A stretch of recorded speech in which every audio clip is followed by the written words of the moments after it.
12 months ago, oh hell, probably 6 months ago, this would have been tough for me to say. I know what it's like to feel like you're weak, mentally and physically weak. That was me for a lot of years. Hell, I didn't want to admit it, but I knew deep down I wasn't the man I needed to be for my family, my 4 kids, and my amazing wife, Michelle. What you might know about me is that when I was 16, 17, I started to go bald. And guess what I did at 21? Got hair transplants. I was terrified about going bald. That didn't work out too well for me. In my late 20s, massive infections onto my face. Went to the doctor. He took one look at me and said, "Mark, shit, get to the hospital. That's serious." So I panicked. I went home, packed my bags, went to the hospital, and I was on an IV drip for 4 nights. We died of a massive staph infection. So in my early 30s, borderline alcoholic. And I knew this. My wife was complaining I was drinking too much. But guess what I didn't tell my beautiful wife, Michelle? How much I was actually drinking. I was hiding beer bottles around the house. I know what it's like to be a weak man. 4 kids and a wife, and that's what I was doing. And one of my biggest falls was when I was 44, 45.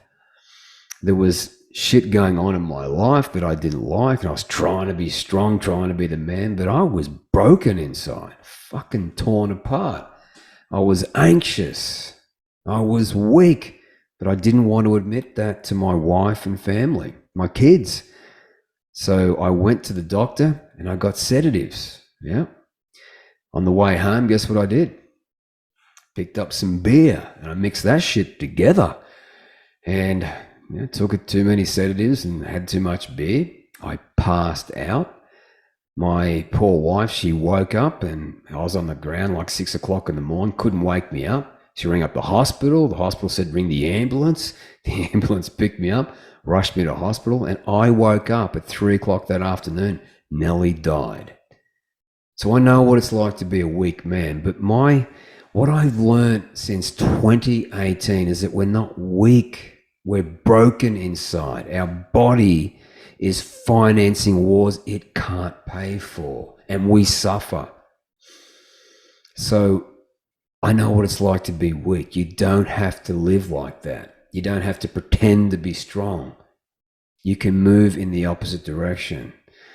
So what this video is about, the 6th video in this series of 7, is about fixing your 5 main hormonal systems.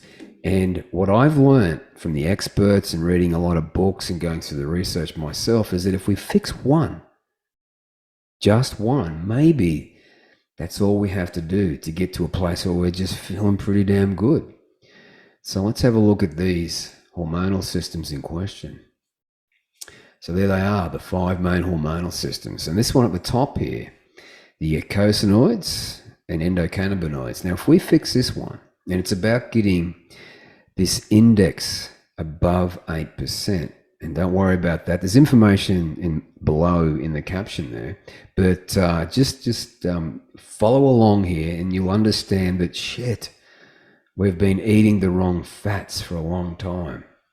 So these eicosanoids, the endocannabinoids, come from 2 main omega 6 fatty acids, omega-6 and omega-3. Now, it's not that omega-6 is bad and omega-3 is great. It's the ratio that's all screwed up.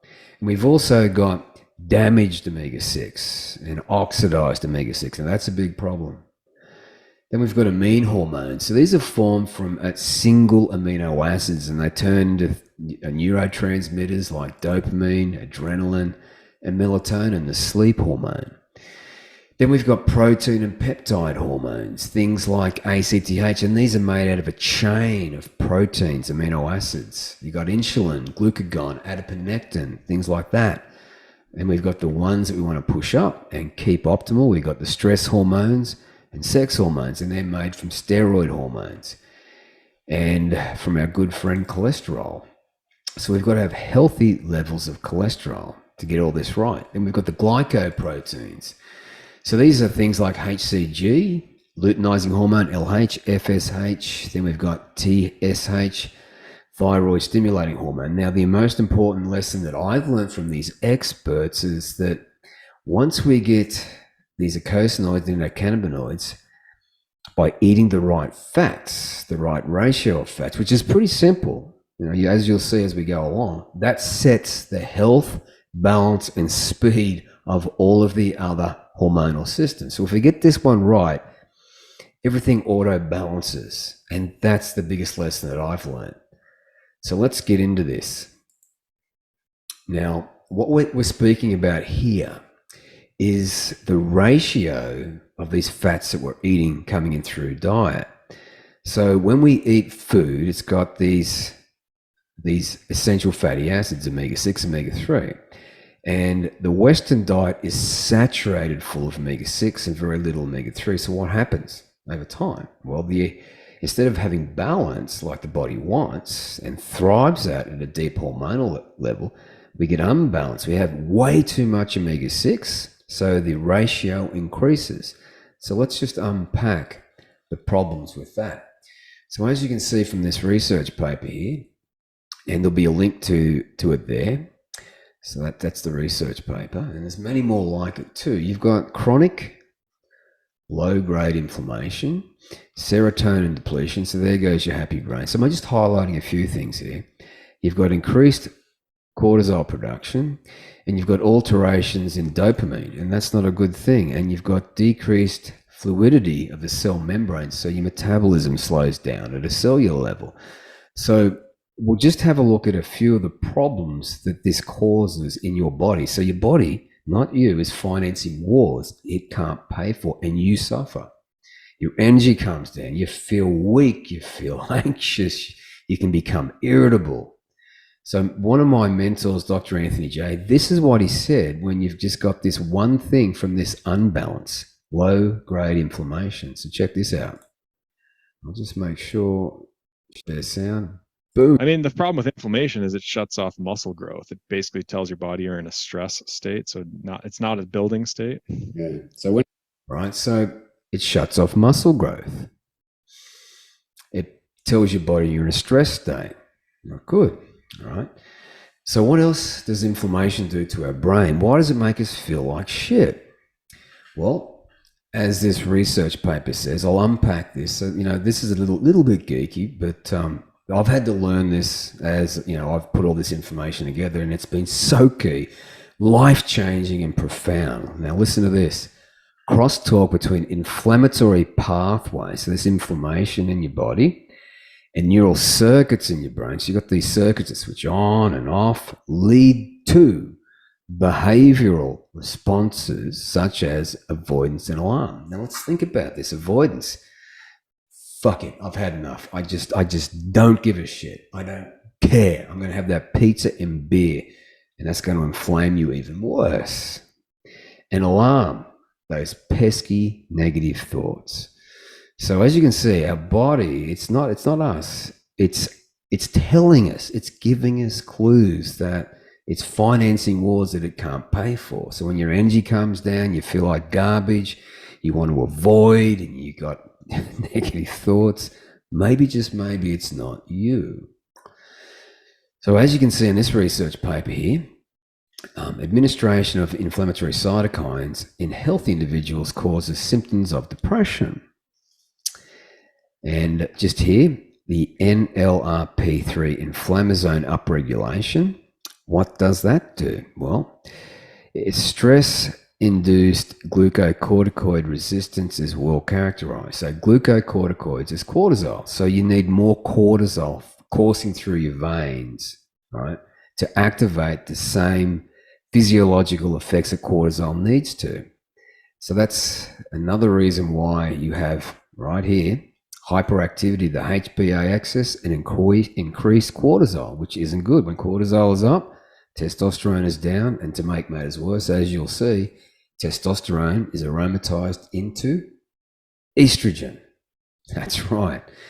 So another thing that inflammation does, your motivation, it goes to shit. Now, I learned from Andrew Huberman, professor of neuroscience at Stanford, on his podcast. He's such a smart and knowledgeable dude. He said that dopamine gives you a lot of physical energy, right, and neural energy. So you're focused, you're charged up, you want to attack life. So when you've got this unbalance of these omega-6 fats coming into your body over time, it causes an unbalance. But the beautiful thing is, in anywhere, depending on your index, and I'll unpack that in a moment, it can take anywhere from 8 weeks to say 20 weeks to get back to balance. And that is life-changing. So a report would look like this. And a lot of the people that I help are anywhere from here, 20 weeks out, to here, that's about 8 weeks out. And around about here, you're only about 6 weeks out. Now, my index is about 13%. And I listened to Dr. Rhonda Patrick, PhD, speak to Professor Huberman on one of the podcasts. So check that one out. And I think she said that hers is either 14 or 16%. So what you want to do is get it above that 8% here and above, and that's when you're going to thrive. And a lot of this dysfunction here will go. Think about that.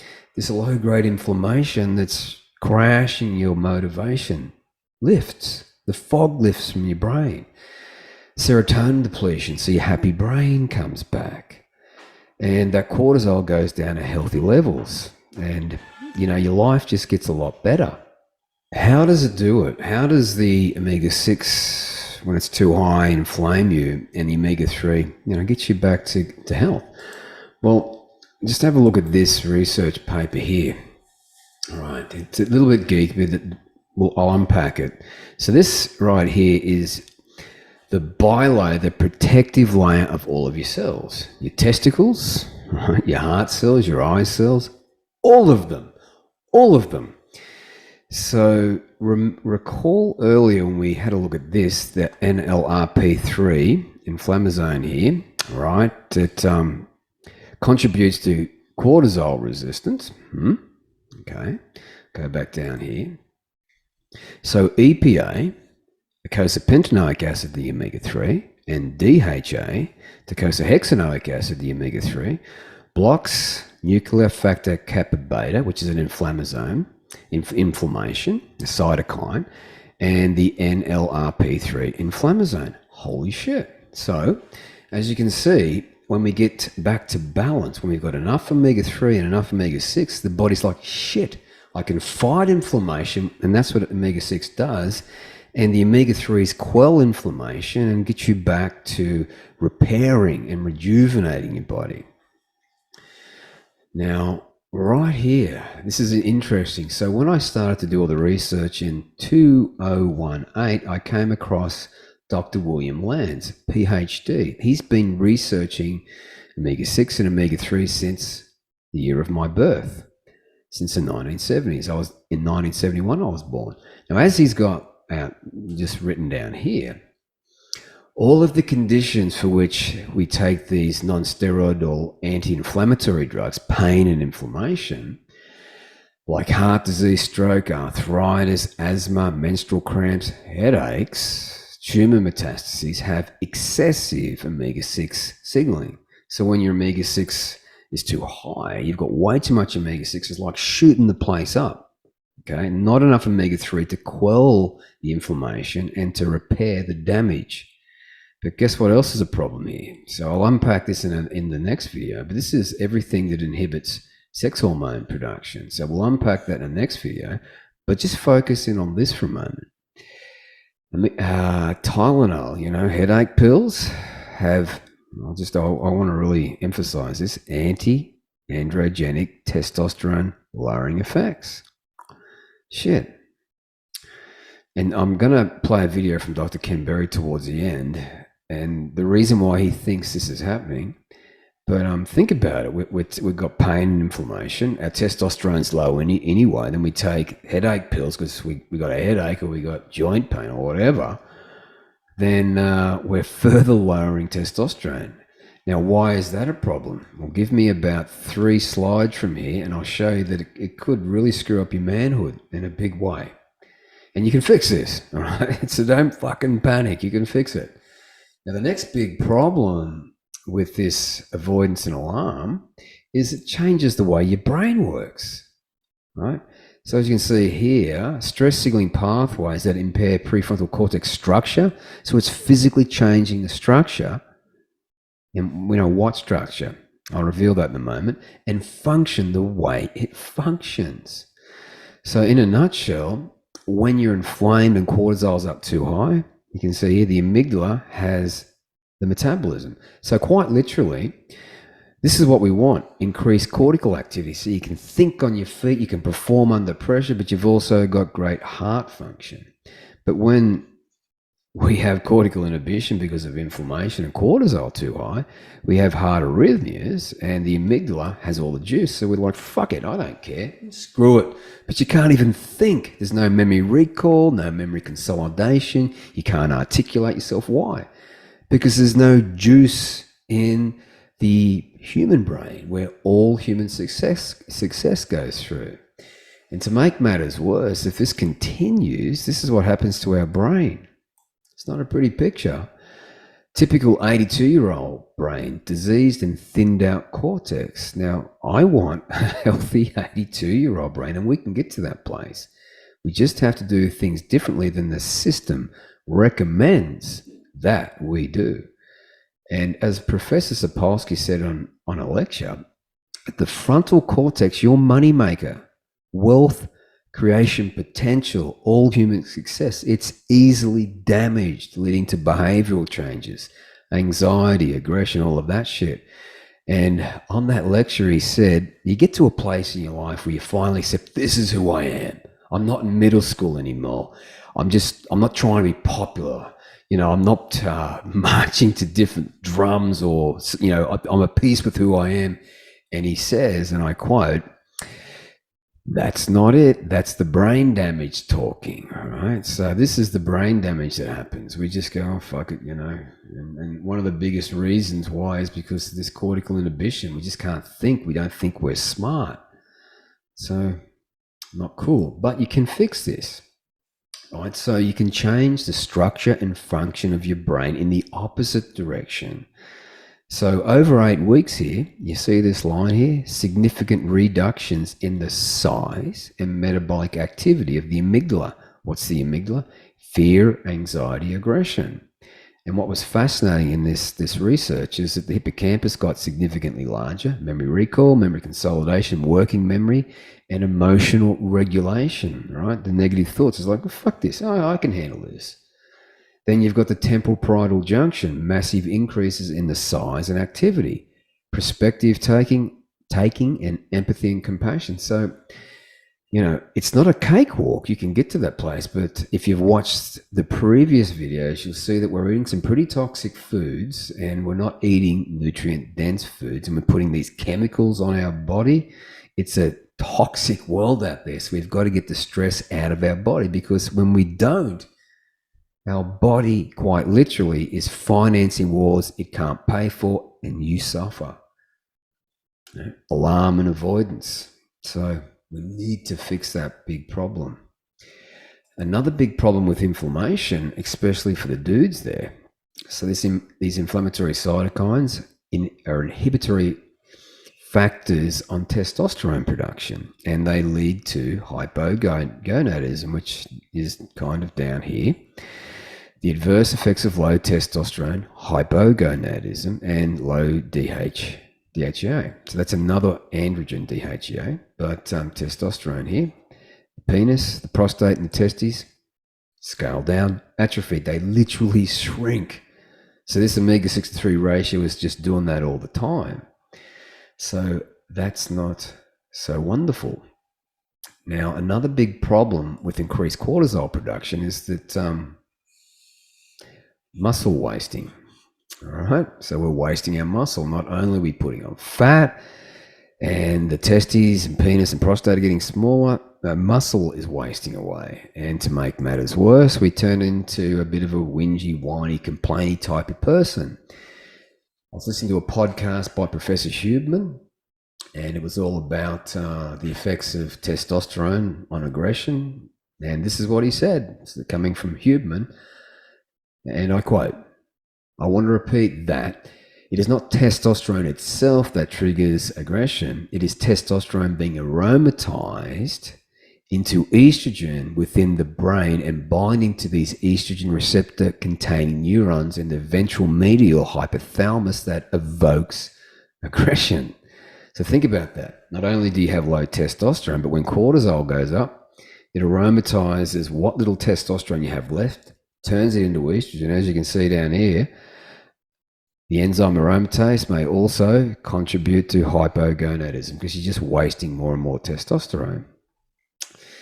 So you can fix this. Don't panic. Now, some more research here. So we're basically, becoming estrogen dominant, and that's a scary thought.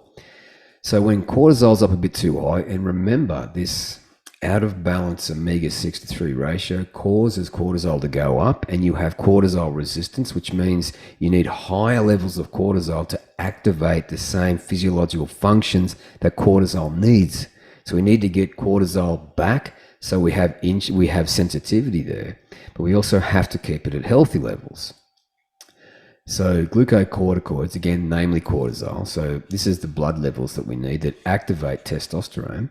So when they get too high over here or too low, they inhibit testosterone production in Leydig cells, your balls, men, your balls. Now, when you get this right, they bind to mineral receptors and stimulate testosterone production. All right, that's what we need. So it's a very tight regulation here. So, about 18 to say 34, you're going to make testosterone. So when it's at healthy levels, you can make a lot more testosterone. However, if you've got this ratio all screwed up, you can see here you've got increased cortisol production and you've got cortisol resistance. So you need even higher levels of cortisol, and you've got low-grade inflammation. And just to beat a dead horse here, Dr. J? I mean, the problem with inflammation is it shuts off muscle growth. It basically tells your body you're in a stress state. So right, and cortisol is going to waste muscles. You can't build. You're going to store fat. You're going to feel like shit. Your brain's not going to work properly. So again, that's why I like to think if we can just get this ratio right, it makes everything a lot easier. Doesn't mean you don't need more help to get there, but it's the easiest thing to fix because it's simply a matter of choosing to eat the right fats. And let's just unpack this a little bit further. Now, I spoke about insulin resistance, and I talked about this on the first video and also the last video, that a high omega-6 fatty acid intake leads to leptin resistance. Now, what's leptin? It signals satiety, so I'm full. And when you've got leptin resistance, you don't feel full. And number 2, insulin resistance. So insulin resistance, decreased testosterone production in men, and yep, unfortunately, it's going to lead to, over time, penis, prostate, and testes scaling down.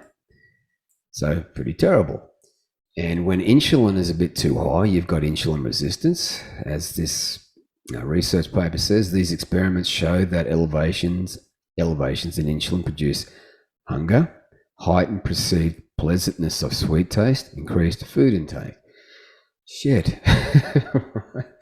And one final piece of the puzzle here, and I spoke about this on previous videos, that they got healthy young men, right? Healthy young men, and they fed them either, a whole lot of omega-6 or the right amount of omega-6 and omega-3. And when they did, they increased testicular volume quite nicely, over here. But too much omega-6 decreased the size of the testicles. So see the difference there?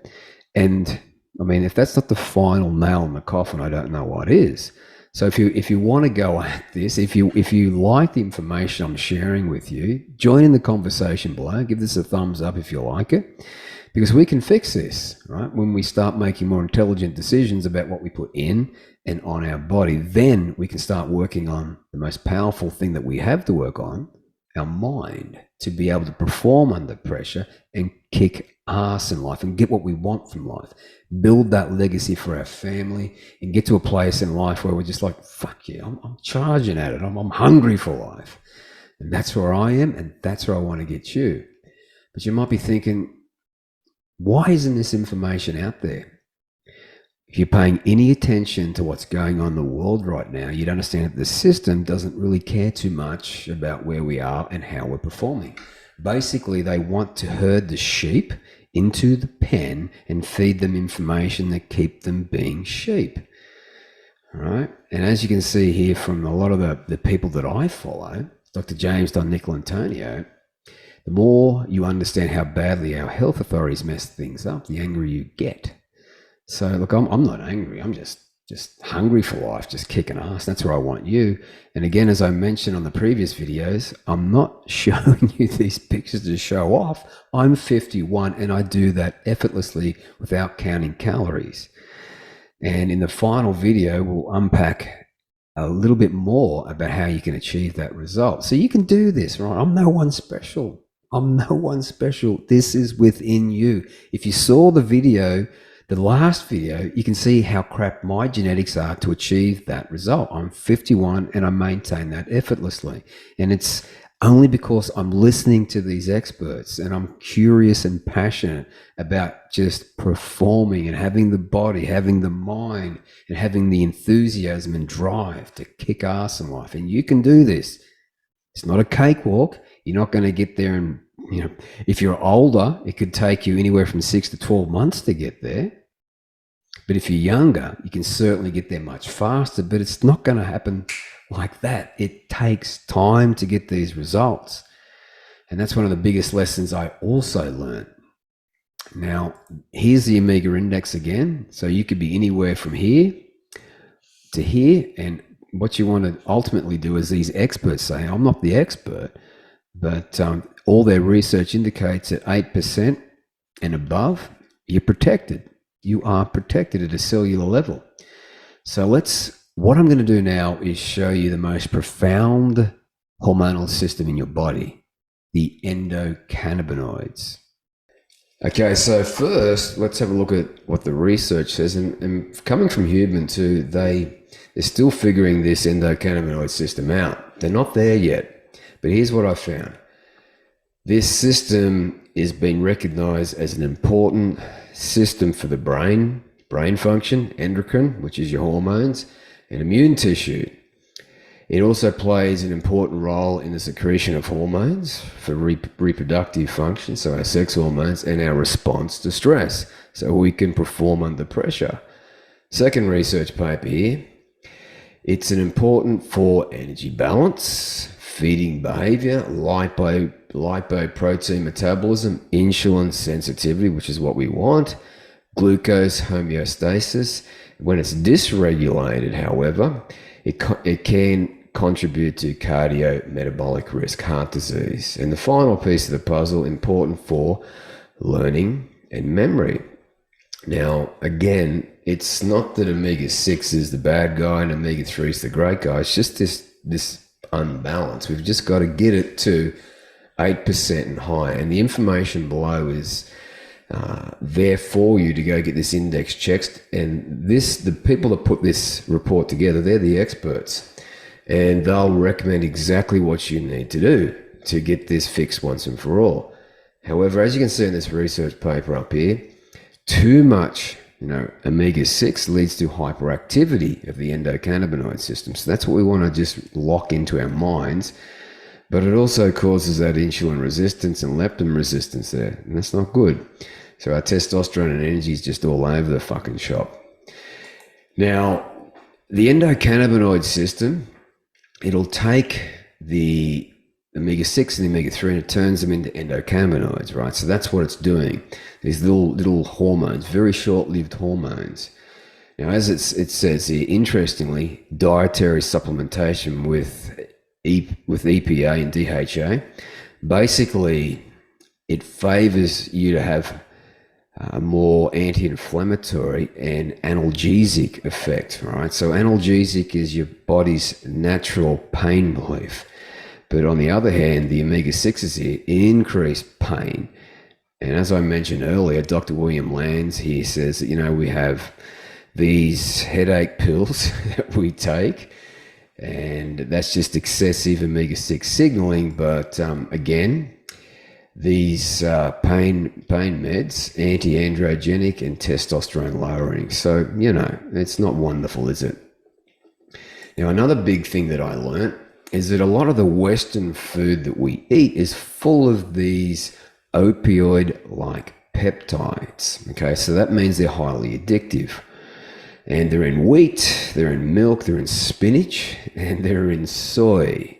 So they make us feel good while we eat them. Now, coming from this book, Why My Brain Isn't Working, he says that, wheat, gluten has these glutamorphins in them, so they're very addictive. And here's the problem for a lot of people, and it was for me when I came off wheat. The most difficult thing about the opioid sensitivity is that going gluten-free can cause severe withdrawal symptoms. And, Big Food knows this. They want you to keep going back, including depression, mood swings, and abnormal bowel activity. And it can take 3 to 4 weeks to get rid of that. Now, again, when the endocannabinoid system is out of sync, these endocannabinoids selectively enhance sweet taste, and it's this one here, AEA, arachidonyl ethanolamine. So these CB1 receptors in the hypothalamus and limbic forebrain induce appetite and stimulate food intake. So we just struggle and we keep going back to this shit, unfortunately. Now, it does get worse. So right here on screen there is the effects of the neuroendocrine system on CB1 activation on adult Leydig cells. So the dudes, your testicles are the Leydig cells. All right, let's just lock that into the mind here. Now, CB1 activation induces the downregulation of KISS here. So this KISS-peptin pathway. Now, KISS-peptin is a strong libido. Now, CB1 has a leading role, as you see here, in the production of sex hormones. This is where it gets interesting. Both THC, which is the active metabolite in cannabis, and AEA, which is arachidonyl ethanolamine, the omega-6. The omega-6 represses testosterone secretion. As a consequence, inhibitory effects on the neuroendocrine axis, sexual behavior, libido, and sperm quality have been observed. So this whole sex hormone production system kind of comes down. I'm not done. It kind of gets a little bit worse, and that's why we want it in this desirable range here. Administration of AEA, arachidonyl ethanolamine, via CB1 decreases the transcription level of the gonadotropin releasing hormone system. So that's this whole sex hormone system here. And this is kind of weird how this happens, but as a consequence, intertesticular testosterone levels decrease, so testosterone goes down, and estradiol production increases. So not only is testosterone coming down, but we're being feminized, man, when we've got way too much of this omega-6 in us. And again, it's not the enemy, it's just how much is in our body. And, yep, as the research is pretty clear on now, we become estrogen dominant and we struggle. So increases in the amount of testosterone converted to estrogen under the action of the aromatase enzyme may also contribute to hypogonadism. So, the manhood getting smaller, but you can fix this. And it makes perfect sense now based on the research that keeps coming in and in and in.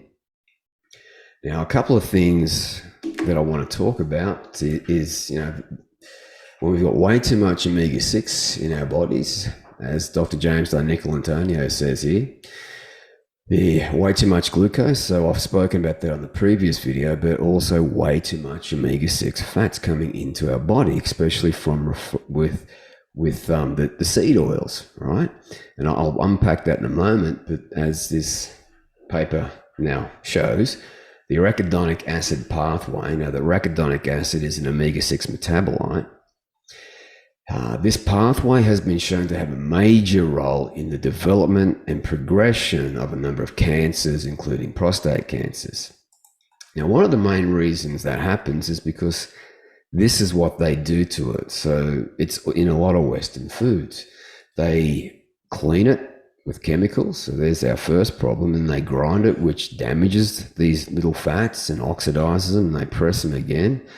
Then they put solvents and solvents on it, more chemicals. Then they put soapy water on it, a lot of more chemicals, and they bleach it and deodorize it, and then they put it in a plastic bottle, right? So it comes damaged. And when I found this research paper, and it was back in 1998, so they knew about it way back then. Linolenic acid, which is an omega-6, so there's all these different kinds of omega-6, decomposes to aldehydes in your stomach before being absorbed into the body. So what do these aldehydes do? So aldehydes like 4-hydroxynonenal causes lipid peroxidization, and ER stress and neurodegenerative diseases, but also cancers, as you can see here. And it can cause cardiomyopathy when you've got way too much 4-hydroxynonenal in your body. And my dad had cardiomyopathy. Now he's got a pacemaker.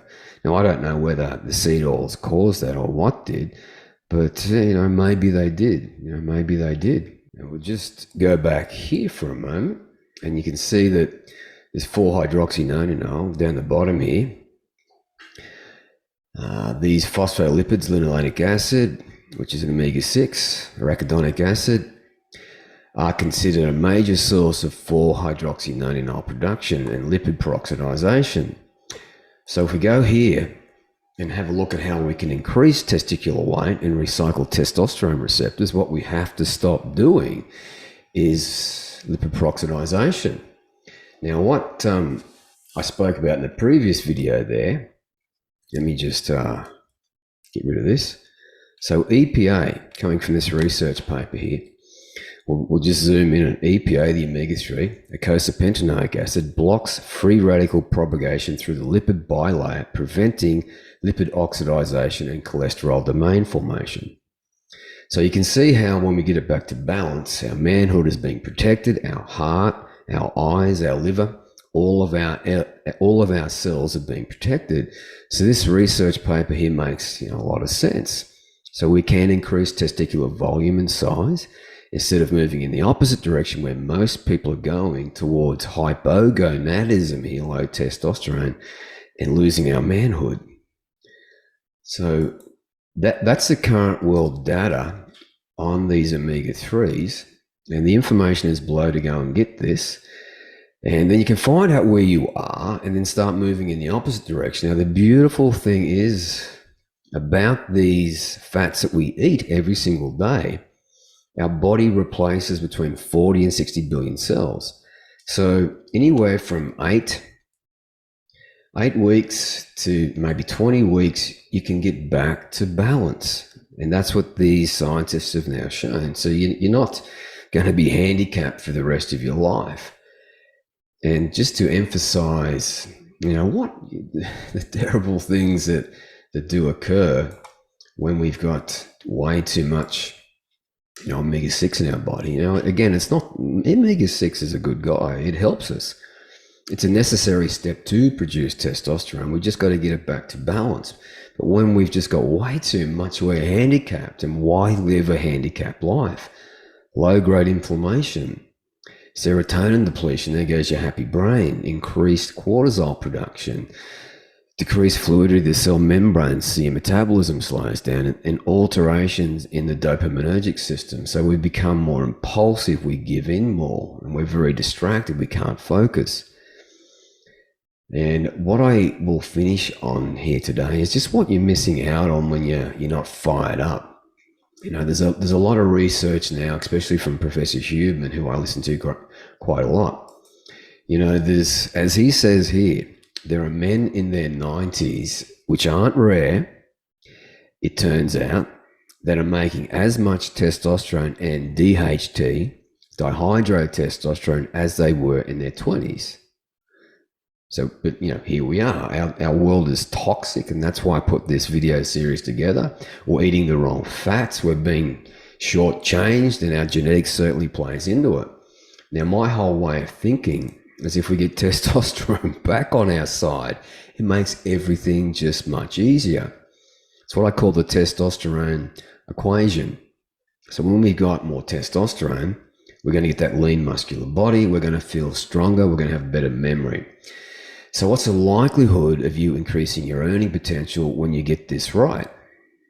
Building a legacy for your family. Like for me, as I mentioned at the beginning of this, I struggled for a lot of years, and I wholeheartedly believe that my genetics played way into this as well, because I don't do too well on a high-fat diet. I tried keto. It worked for me to heal the body, but it's not where I finished. I have carbohydrates every day. Again, carbs aren't the fucking enemy. They're delicious. And for me, I just eat the appropriate amounts for me so my blood glucose remains optimal.